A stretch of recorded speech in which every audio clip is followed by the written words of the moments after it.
तो पूरा सरकार का प्लान है, जिस तरह से कोविडशील्ड और कोवैक्सीन इंजेक्शन आया, जो अभी के डेट में बहुत ज्यादा हार्ट अटैक और ब्रेन हेमरेज करवा रहा है।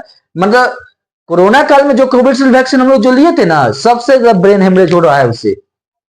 और इसका जागता प्रमाण हमारा हॉस्पिटल में हम देखते हैं कि सबसे ज्यादा ब्रेन हेमरेज का केस आ रहा है, सबसे ज्यादा इस बार 2025-26 में देखने को मिल रहा है। तो इसका कारण कोरोना का ही है, क्योंकि सरकार डायरेक्ट, और वो कंपनी जो बनाई थी वो बोल दी कि हाँ ये इसके इंजेक्शन बनने से जो है जो ब्लड क्लॉटिंग हो सकता है, ब्रेन हेमरेज हो सकता है, वो रिस्क नहीं लेगा। जब कंपनी बनाने वाले इसे बोल सकते हैं तो मतलब 100% सही था। और ये एफिस्टिन फाइल के खुलने से ये जो बिल गेट्स है ना वो बनवाया है, पूरा दुनिया पर राज करता, अकेले पैसा वाला है, जो पूरा प्लानिंग के साथ वो चाहता है कि 7 बिलियन लोग है तो 1 बिलियन लोग बचे, 6 बिलियन लोग खत्म हो जाए। बताओ, पहले 2017 में ही एफिस्टिन फाइल में लिख दिया गया था कि एक वैक्सीन तैयार कर दिया गया था, एक प्लानिंग बनाया गया था कि एक वायरस की तरह छोड़ा जाए। अरे सर्दी खांसी आज भी होता है और हमेशा होता है, कहाँ कुछ कोई वायरस आया था? कुछ भी नहीं आया था। नहीं तो ये कोरोना वायरस के नाम पर हम लोग थाली थोड़े पीटा जाता भाई, दिया थोड़े जलवाया जाता। दिया जलाने से हमारे लंग्स पे क्या प्रभाव पड़ता?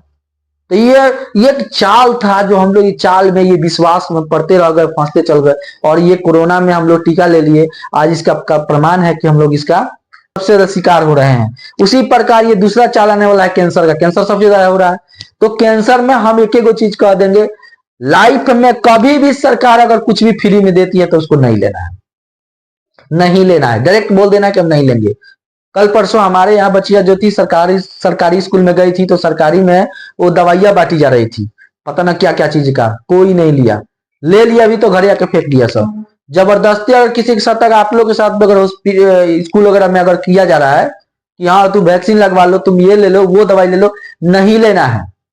डायरेक्ट कहना है कि हमको नहीं चाहिए। हमारे मम्मी पापा के सामने अगर ऐसा होगा तो मम्मी पापा भी अगर बोलते हैं कि बाबू ले लो, मतलब शरीर के लिए ठीक होगा, तो नहीं लेना है। समझ में ना? ये जान लेने के लिए लड़की लोग का टारगेट इसलिए किया जा रहा है कि वो क्या होगा, यूट्रस कैंसर हो जाएगी, वो मां नहीं बन पाएगी, बाझापन करने के लिए ये सब चाल चल रहा है सबकी, कि जो उसके माए नहीं बनेगी तो जनसंख्या कहां से होगा, है कि नहीं? अब इसके चलते कुछ को मार दो और लड़की लोग को बाझापन बना दो, जिसके चलते फिर बाजा नहीं होगा। समझ आए ना? यही ध्यान रखना है कि कुछ भी हो जाए, सरकार के तरफ से अगर कोई भी वैक्सीन आ रहा है तो अपने बच्चों को नहीं लगाना है, ना अपने घर में किसी आदमी को लगाना है। फिर माने जल्दी ही कोरोना वायरस की तरह से आने वाला है थी, हल्ला गुला ऐसे होगा, डायरेक्ट कह देता है सब तुम्हारा फॉर्म नहीं भरेगा, रजिस्ट्रेशन नहीं, हम नहीं पढ़ेंगे, बात खत्म, तू हमारे 1 साल डिले कर दो, लेकिन नहीं लेंगे। छुट्टा कह देता तो तू एयरपोर्ट पर नहीं जा सकता, एग्जाम देने नहीं जा सकता, ये नहीं हो सकता, हम नहीं जाएंगे, हम 2 साल घरे बैठेंगे साफ।